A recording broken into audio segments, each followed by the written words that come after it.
word there, I think. I'm used to speaking out of both sides of my mouth, but I'm not wrong.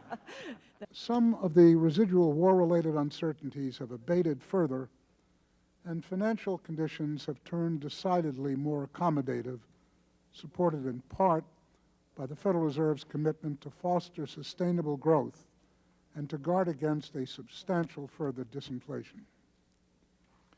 Yields across maturities and risk classes have posted marked declines, which the FOMC stands prepared to maintain a highly accommodative stance of policy for as long as needed to promote satisfactory economic performance.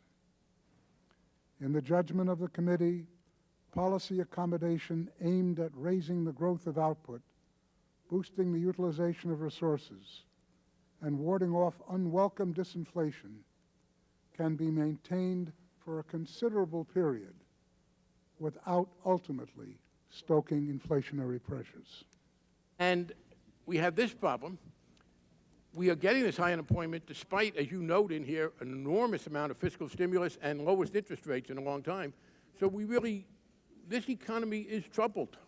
We are troubled by the persistence of high unemployment, and we are constrained by deficits, $1 trillion about to be added in deficits in the next year, and we're constrained by this trend which, if not reversed, will impinge on the formation of private capital.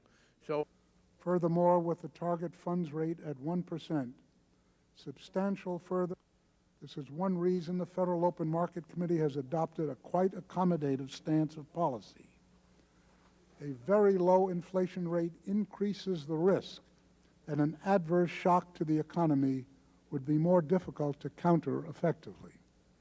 Indeed, there is an especially pernicious, albeit remote, scenario in which inflation turns negative against a backdrop of weak aggregate demand, engendering a corrosive deflationary spiral.